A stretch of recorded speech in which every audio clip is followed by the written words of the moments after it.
Muhtar Latif sebagai Ketua IJMI Orwell Jambi dan seluruh pengurus dan hadirin sekalian yang bahagia. Alhamdulillah pada pagi hari ini saya kembali bisa bersilaturahmi dengan teman-teman IJMI Orwell Jambi dalam rangka pengajian Ramadan yang rutin dilakukan. Saya masih berada di Jogja karena harus kembali ke Jakarta karena siang ini harus ke Bandung. Nah, sehingga mohon maaf tidak bisa sebagaimana pernah saya diskusi dengan Jambi agak lama sekali melalui Zoom. Baik sekalian, ada seorang pengungsi Palestina yang bernama Omar Yazi. Jadi pengungsi Palestina ini pada saat itu dia berada di pengungsian dan kemudian bangun pagi sekali setiap pukul 4 karena apa? Karena rebutan air. Nah pada saat itulah dia punya mimpi. Mimpinya apa? Mimpinya adalah suatu saat saya ingin menciptakan sumber-sumber air di gurun pasir. Ya. Nah kemudian dia kerja keras ya, dan kemudian sampailah dia sekarang menemukan sebuah konsep apa yang disebut sebagai metal organic framework. Sebuah konsep bagaimana menemukan alat ya dan partikel-partikel teknologi yang bisa memanen air dari udara. Jadi kalau seandainya kita ini dulu memulai dengan panen padi, panen tanah dari tanah, kemudian kita panen dari laut, ya. Kemudian sekarang ke depan kita ini yang kita perlukan adalah panen dari udara. Kenapa dari udara? Karena udara ini sangat kaya akan gas, ya. Panen O2, oksigen dari udara, kemudian panen dari panen CO2, karbon dioksida, sekarang sedang berkembang lagi panen gas, panen CH4, gas metan, untuk dijadikan benar-benar gas untuk masak dan sebagainya dari udara. Teknologi sekarang semakin lama semakin berkembang dengan mekanisme memanen udara. Itulah salah satu mimpi dari apa yang disebut sebagai Omar Yogi. Karena itulah dia peraih Nobel pada tahun 2025. Nah jadi peraih Nobel, salah satu peraih Nobel yang langka dari umat Islam. Kalau dulu ada namanya Abdus Salam, ya, kemudian terakhir ini Omar Yagi. Nah, Omar Yagi ini tentu menunjukkan sebuah mental ya dan juga komitmen untuk menguak rahasia alam. Jadi bagaimana dia menguak rahasia alam sehingga rahasia alam itu benar-benar dibuka oleh Omar Yagi karena dia mempraktekkan surat Ali Imran ayat 92 ya, ayat 91 ya. Rabbana ma khalaqta hadza batila ya. Sesungguhnya tidak ada ciptaan Allah itu yang sia-sia. Jadi Allah itu menciptakan apapun pasti ada manfaatnya. Nah, sehingga adalah tugas kita untuk bisa menguak rahasia-rahasia ketidaksia-siaan itu. Susumu Kitagawa, profesor dari Kyoto University, menemukan hal yang sama, yang satu tandem dengan Pak Omar Yagi. Beliau menemukan sama. Dia banyak bermain di gas. Bagaimana memanfaatkan yang tidak bermanfaat. How to use usefulness from unusefulness. Nah, kira-kira gitu. Jadi kebermanfaatan dari barang-barang yang tidak bermanfaat. Jadi seolah-olah kita itu melihat sesuatu yang tidak bermanfaat ya, tapi saatnya kita ini terus harus mulai berpikir sesuatu yang tidak bermanfaat itu membawa manfaat. Ayat di surat Ali Imran itu kan turun pada saat suku Quraisy bertanya kepada umat Nabi Musa, apa kehebatan Nabi Musa? Kehebatannya adalah tongkat yang bisa membelah laut. Datang ke umat Nabi Isa. Apa kehebatan Nabi Isa? Dia mengatakan Nabi Isa bisa menyembuhkan penyakit kusta. Datang ke Rasulullah, kemudian bertanya, apakah Rasulullah bisa menyulap bukit Safa dan Marwah menjadi bukit yang emas? Nah itulah kira-kira apa yang disampaikan oleh suku Quraisy, itulah yang menjadi salah satu mengapa ayat itu turun. Ya, Rabbana ma khalaqta hadza batila. Allah itu tidak menciptakan sesuatu, tidak ada yang sia-sia. Nah, dan itulah tugas kita semua adalah bagaimana mampu membuktikan bahwa apa yang diciptakan Allah itu tidak sia-sia. Nah, dari perspektif tadi Susumu Kitagawa, usefulness of unusefulness, ya. Jadi kebermanfaatan dari ketidakbermanfaatan. Dia bukan orang Islam, tapi sudah mempraktekkan keyakinan bahwa di dunia ini yang tidak bermanfaat itu sebenarnya punya kemanfaatan. Nah, itulah perlunya sains, perlunya riset, perlunya teknologi untuk bisa menguak semua itu. Nah, untuk menguak semua itu memang perlu etik, perlu komitmen, perlu sikap mental. Nah, oleh karena itu sebenarnya IJMI didirikan salah satunya adalah untuk mendorong etos bagaimana kita ini menjadi seorang cendekiawan yang mampu menguak rahasia-rahasia alam dan kemudian mampu memanfaatkannya untuk sesuatu yang bermanfaat, yang dulunya dianggap tidak bermanfaat. Sekarang di Jambi tidak ada timah ya, di Babel ada timah. Sekarang itu byproduct timah, limbah dari timah itu seolah tidak bermanfaat. Sekarang justru sangat bermanfaat karena harganya lebih tinggi daripada harga timah. Apa yang disebut sebagai logam tanah jarang, yang itu bisa membuat chip, bisa membuat semikonduktor, bisa membuat apapun. Nah, jadi Bapak sekalian, usefulness of unusefulness, kebermanfaatan dari ketidakbermanfaatan itulah coba kita cari-cari satu-satu apapun yang ada di dunia ini, yang kemudian sampai apakah babi itu membawa manfaat, apakah jangkrik itu membawa manfaat, apakah binatang itu membawa manfaat, apakah semua ciptaan Allah. Bahkan semakin kita ini semakin menguak rahasia alam, kita tuh mestinya semakin beriman dan semakin kecil di hadapan Allah, dan kita semakin tidak bisa sombong lagi. Buktinya pada saat COVID kita dikasih satu virus saja porak-poranda dunia, baru satu virus kita tidak bisa menghadapi, sehingga bagaimana kesombongan kita akan bisa kita lakukan kalau dengan hanya satu virus kita tidak bisa berkutik. Nah, jadi Bapak sekalian, salah satu mentalitas seorang ulul albab, seorang mentalitas adalah mentalitas untuk selalu berpikir, ya, berpikir prinsip tentang usefulness of unusefulness, kebermanfaatan dari barang-barang yang sesuatu yang tidak dianggap tidak bermanfaat. Nah, jadi itulah tugas kita semua untuk bisa mengungkap rahasia-rahasia alam itu dengan mentalitas sebagai seorang ulul albab. Kemudian yang kedua, Bapak sekalian, dalam kerangka itulah kita harus melakukan riset. Kekuatan riset itu adalah pada sejauh mana kekuatan kita pada berimajinasi. Jadi seperti Omar Yaghi tadi. Omar Yaghi itu terinspirasi karena terpepet, karena krisis. Karena krisis kemudian punya ide bagaimana membuat air dari udara. Kemudian Susumu Kitagawa, seorang peraih Nobel dari Jepang, dia berpikir tentang pada saat dia kecil, bagaimana dia ingin mengendalikan hujan. Masa hujan itu tidak bisa kita kendalikan? Mengapa tidak bisa dibuat rekayasa hujan buatan dan lain sebagainya? Itu mimpi dia ketika masih kecil 50 tahun lalu. Nah, karena itu orang-orang yang memiliki mentalitas, satu, meyakini bahwa sesuatu di dunia itu adalah pasti ada manfaatnya sebagaimana rahasia Allah, dan kemudian kedua, punya keberanian untuk menguak rahasia alam itu. Kemudian yang ketiga adalah harus sudah mulai melakukan upaya-upaya untuk meningkatkan kemampuan kita dalam kreativitas dan imajinasi. Karena riset itu butuh imajinasi, riset itu butuh kreativitas, riset itu butuh learning, belajar. Karena salah satu kelemahan kita semua adalah ketika kita sudah profesor, maka sudah malas membaca lagi, malas riset lagi, sehingga seolah-olah profesor itu, guru besar itu adalah puncak dari atau akhir dari karir seorang akademisi. Mestinya dia bukan karir akademisi, tapi itulah awal dari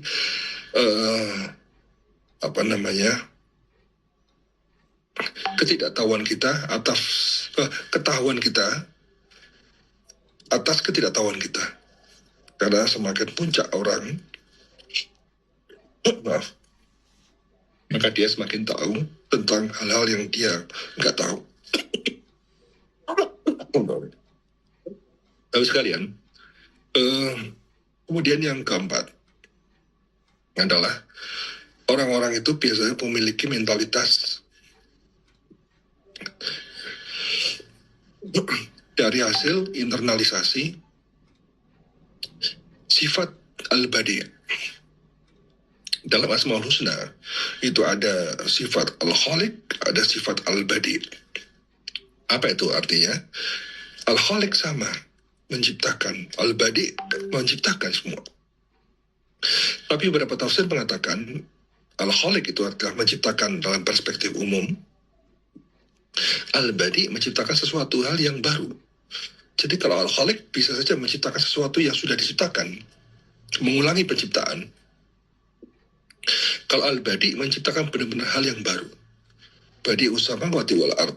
Allah itu menciptakan benar-benar baru langit dan bumi. Badi usamawati wal ard. Nah, ini mentalitas Al-Badi.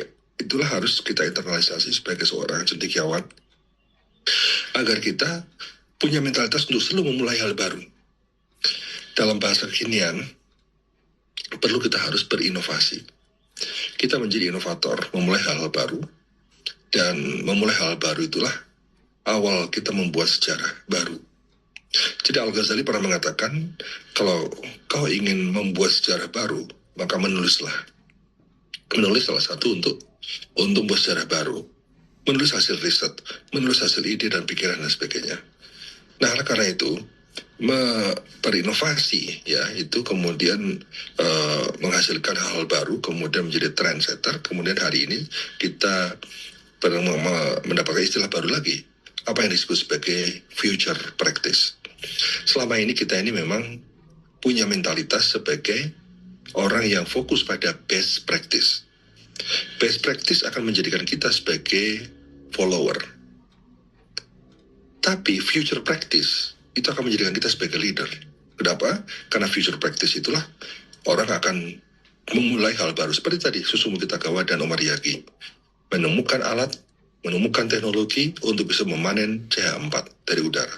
Memanen teknologi air dari udara. Jadi air tidak perlu lagi dari laut, tidak perlu lagi dari tanah, tapi air itu ada di udara. Nah, itu kan teknologi yang bermanfaat. Nah, sehingga, Bapak sekalian, orang-orang yang memiliki tadi keberanian menguak rahasia alam, kemudian berusaha untuk melakukan upaya-upaya meyakini bahwa sesuatu itu pasti ada manfaatnya. Yang ketiga, punya jiwa al-badi. Kemudian yang keempat, diterjemahkan dalam hasil inovasi. Yang kemudian sekarang itu harus mentalitas future practice itu akan kita perkuat. Jadi mentalitas future practice akan menjadikan kita leader. Kenapa? Karena kita tadi Omar Yaki Susumu Kitagawa menghasilkan teknologi dan kemudian itu mempengaruhi dunia. Coba bayangkan, dia juga menemukan penyimpanan gas. Jadi gas itu, kalau Prof. Muhtar itu punya gas LPG 12 kilo, kemudian LPG 12 kilo itu dipakai habis kurang lebih sekitar 2 minggu, misalnya 3 minggu. Ke depan gas LPG bisa aja, gas-gas itu bisa aja dipakai selama 1,5 bulan, 1 bulan. Jadi ada penghematan energi luar biasa. Nah, jadi orang-orang yang bisa menemukan teknologi itulah orang-orang yang membawa kemanfaatan yang sangat dahsyat untuk kemajuan.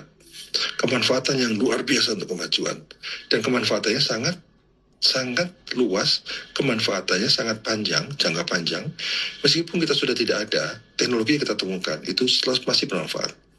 Jadi sekarang ukuran kita adalah apa yang bisa kita lakukan agar ketika kita sudah tidak ada di dunia ini, apa yang kita tinggalkan itu benar-benar masih membawa manfaat.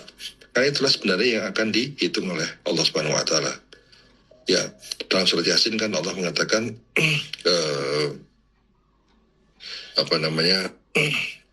Inna nahnu nuhyil mauta wa naktubu ma qaddamu wa atharuhum wa kullu syai'in ahsaynahu fi imamin mubin, ya. Jadi Allah itu mencatat, menghidupkan yang mati dan mencatat apa-apa yang sudah berlalu dan apa-apa yang mereka tinggalkan. Jadi meninggalkan sesuatu.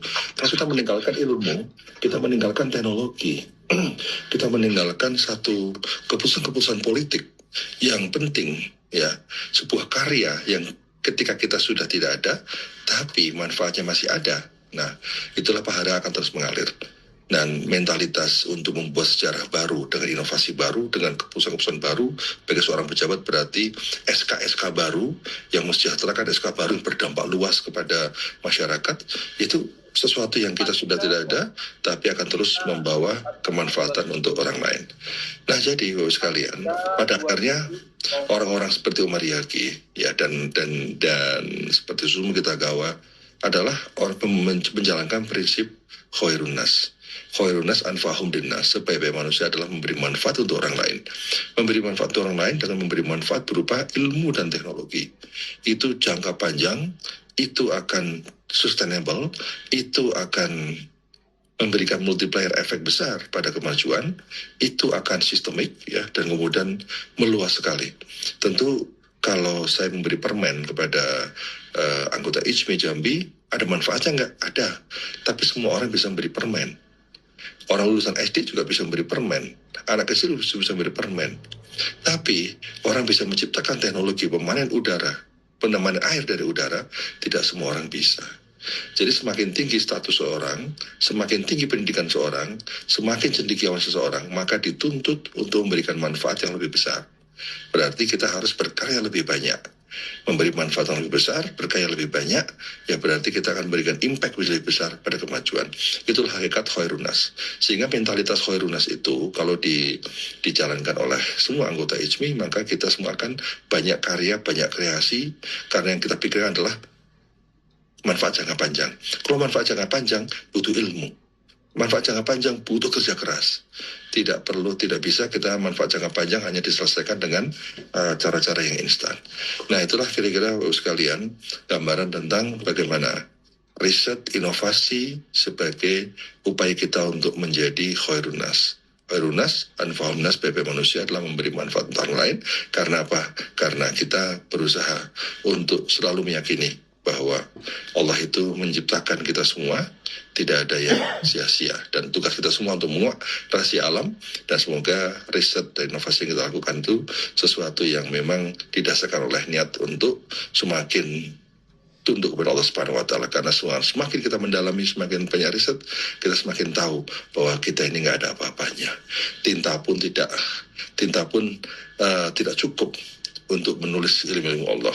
Ya, tinta lautan jadikan tinta, ya, pohon dijadikan pena, tidak cukup untuk bisa menuliskan itu semua. Karena itulah kita semakin tinggi derajat kita, derajat akademis kita, sudah saatnya kita ini semakin humble, saatnya kita ini harus semakin tunduk dan tidak boleh sombong. Dengan prinsip khairun nas, maka itulah transformasi yang kita lakukan. Moga-moga mampu menciptakan baldatun thayyibatun wa rabbun ghafur. Terima kasih. Assalamualaikum warahmatullahi wabarakatuh. Waalaikumsalam warahmatullahi wabarakatuh. Terima kasih, Prof. Masih sempat dialog, Prof, sambil jalan? Prof Latif, Ya. moderator, insyaallah. Prof, Baik, Prof Arif, terima kasih. Apa masih bisa diskusi, Prof? Bisa 10 menit, Pak. Oke, baik. Ya, selamat bergabung Ketua MUI Provinsi Jambi, Dr. Kiai Umar Yusuf, yang sudah bergabung bersama kita semua. Baik, saya undang 2 orang yang bisa memberikan apresiasi terhadap apa yang disampaikan oleh Prof Arif tadi. Kata kunci air yang saya bisa tangkap adalah kita harus merubah hijrah dari best practice sebagai follower menjadi future practice, menjadi leader. Inilah perubahan besar yang akan bisa dilakukan. Kalau Al-Quran katakan inilah ulul albab, orang yang berani, siap, dan cerdas hijrah dari follower menjadi leader. Silakan Bapak Ibu yang berkenan membersamai diskusi kali ini. Kita beri 2 orang, karena Prof Ari akan berangkat ini pagi ini. Ini luar biasa, beliau bisa membersamai kita. Silakan. baik, terima kasih Prof. Terima kasih Prof. Ya. Moderator. Oke, sorry, Prof. silakan. Latif. Ya.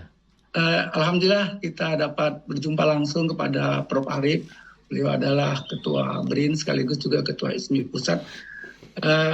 Tadi pada awalnya beliau mengungkapkan satu ayat Al-Quran surah Al-Imran ayat 191. Rabbana ma khalaqta hadza batila subhanaka faqina azabannar. Ini konsep zikir dan berpikir, dan pada akhirnya bahwa semua ciptaan Allah itu tidak ada yang sia-sia. Saya ingat juga statement UNESCO, reading, understanding, dan writing atau publishing, yang mana diawali dengan membaca. Padahal 15 abad yang lalu pun Rasulullah SAW mendapat firman dari Allah, yaitu berkaitan dengan membaca atau Iqra bismi rabbikal ladzi khalaq ayat. Nah, dalam hal ini kami ingin berkongsi, ingin bertanya kepada Prof. Arif. Nah, tapi mengapa sekarang ya kita agak tertinggal dalam writing ataupun dalam kita meriset atau buat penelitian. Dan juga kadang-kadang kita sebagai umat Islam yang sebenarnya sebagai umatan wasatan litaku zuhada ala nas ini sebenarnya sebagai wasit dunia, tetapi kadang-kadang kita mendikotomi antara sains dan ilmu agama. Padahal agama, din itu adalah pokok, sedangkan sains itu adalah penyokong atau sebagai co-pilot untuk bagaimana kita sampai kepada dengan ilmu tadi kita mendapat sukses bahagia dunia dan akhirat. Terima kasih, Prof. Ya, lanjut satu lagi. Saya, Prof. Prof. Boleh, Prof? Silakan, boleh. Untuk Ibu boleh. Boleh, Prof? Ya, boleh. Lanjutlah, silakan. Ya, Bismillahirrahmanirrahim. Bismillahirrahmanirrahim. Assalamualaikum warahmatullahi wabarakatuh. Pertama, yang saya hormati Buya Umar, Buya Ini Prof. Sofi ya, Arif, Sofia ya. dan Prof. Mutalatif. Prof, saya singkat saja karena mengingat keterbatasan waktu, Prof. Nah, tadi kan biasanya inovasi riset itu Prof diukur dari prototipe, kemudian paten, teknologi ya Prof ya. Nah, bagi kami yang ilmu sosial nih Prof agak kesulitan karena kan kami tidak menghasilkan produk. Yang ingin saya tanyakan bagaimana Prof indikator bahwa riset ilmu sosial ini juga merupakan riset inovasi dan bermanfaat bagi masyarakat. Jadi tidak terhenti di publikasi dan laporan saja. Itu saja Prof, karena kami ilmu sosial ini sering kalah Prof kalau di kompetisi riset yang implementasi. Demikian, makasih Prof. Assalamualaikum warahmatullahi wabarakatuh. Langsung saja Prof. Arif, silakan. Baik, terima kasih. Bahwa yang terakhir dulu saya jawab ya, bahwa Allah itu juga dalam surat Yusuf ayat 111 nggak salah. Laqad kana fi qasasihim ibratun liulil albab. Jadi kalau surat Ali Imran itu seolah-olah surat untuk orang-orang ilmuwan eksakta, ya. Menciptakan langit dan bumi, ya, meskipun sebenarnya maknanya luas sekali. Tapi laqad kana fi qasasihim ibratun liulil albab. Jadi dalam kisah-kisah mereka itu ada pelajaran buat ulul albab. Artinya apa? Sebenarnya fenomena yang dipelajari itu bukan fenomena alam semesta, tapi juga fenomena sosial. Jadi dalam kisah-kisah Al-Quran, dalam surat Yusuf ayat 111, kisah-kisah Al-Quran itu harus menjadi kisah-kisah masa lalu, harus menjadi pelajaran buat ulul albab. Karena setiap kisah dalam Al-Quran itu mengambil hikmah. Seluruh kisah-kisah dalam Al-Quran itu mengambil pelajaran, terdapat pelajaran yang luar biasa berharga. Ya, kita tahu bahwa umat Nabi Musa adalah ciri masyarakat yang tidak bersyukur. Itu harus kita pelajari.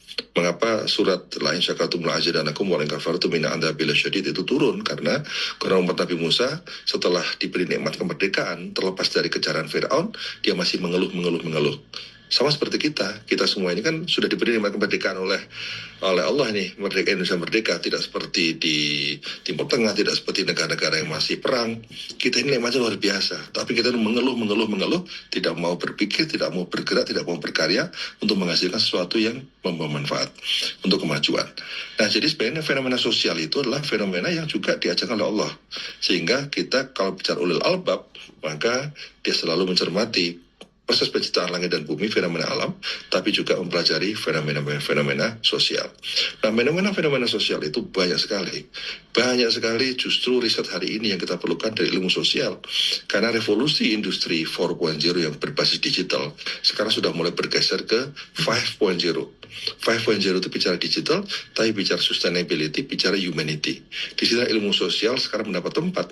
Karena perusahaan-perusahaan besar sekarang sudah banyak mulai merekrut ahli sosiologi, ahli psikologi, ahli antropologi, ya, untuk apa? Untuk bisa bekerja di perusahaan-perusahaan digital, perusahaan-perusahaan yang seolah-olah paling hebat, ya, tapi mereka semakin sadar sekarang itu perlu ahli-ahli ilmu sosial. Karena digitalisasi yang begitu masif, ternyata ada problem mental health yang saat ini harus kita selesaikan. Orang butuh orang psikolog, butuh orang psikologi. Bagaimana menciptakan desain masyarakat masa depan yang digital dan sebagainya, butuh ahli sosiologi. Jadi justru ilmu-ilmu sosial ini mendapat tempat pada era terakhir-terakhir ini, justru yang mempromosikan bukan orang ilmu sosial. Yang mempromosikan adalah orang-orang teknologi. Yang dia semakin sadar, ini bahaya masyarakat nih. Kalau hanya bertumbuh pada kekuatan teknologi, tapi tanpa ada fondasi kekuatan masyarakat, kekuatan nilai, kekuatan norma, dan sebagainya. Itulah sosiologi sekarang mendapat tempat. Nah, kemudian pertanyaan pada Pak Kiai, ya, saya kira bahwa mentalitas kita dalam menulis, mentalitas dalam berkarya, publish, dan sebagainya, itulah sebenarnya tugas kita, Bapak sekalian, itu di IJMI maupun di kampus, ya, bagaimana mulai menerjar orang cendekiawan-cendekiawan. Jadi cendekiawan itu kan, kata Pak Habibie, ya bukan soal gelar, bukan soal status akademik, tapi adalah soal kepedulian, soal sensitivitas. Nah, sehingga kita ini dituntut untuk bisa bagaimana ilmu-ilmu yang kita miliki, ya syukur-syukur kalau kita punya jenjang akademis yang tinggi, tapi tidak cukup jenjang akademis yang tinggi, tapi justru jenjang akademis yang tinggi itu harus diwujudkan dalam bentuk karya-karya yang bermanfaat. Itulah hakikat cendekiawan. Nah, itulah mental transformasi yang harus kita lakukan. Itu adalah sebuah mental yang benar-benar harus berkaca pada apa yang pernah seluruh rasul, seluruh nabi lakukan. Ya, tabligh itu adalah menyampaikan sesuatu. Tabligh itu adalah berdakwah.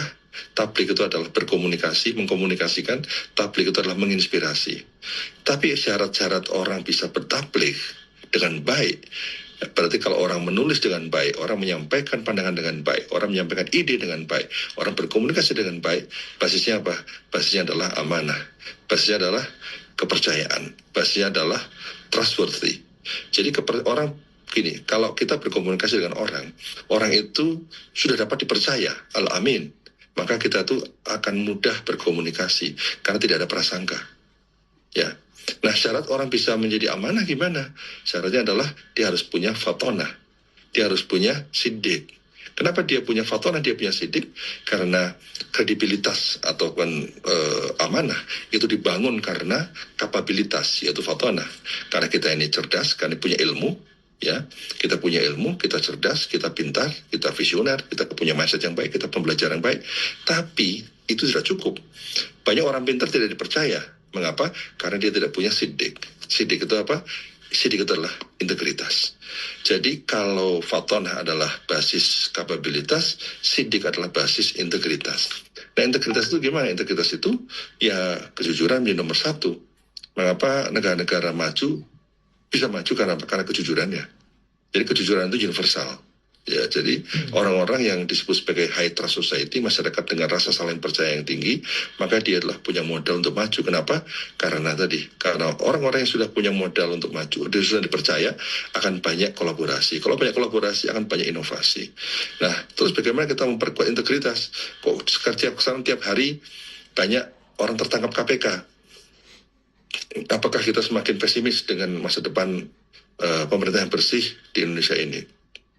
Bapak sekalian, James Heckman, peraih Nobel, dia mengatakan investasi terbesar untuk kemajuan ekonomi sebuah bangsa, kita menduga pendidikan tinggi, ternyata bukan. Jadi bukan pendidikan tinggilah investasi untuk kemajuan ekonomi sebuah bangsa.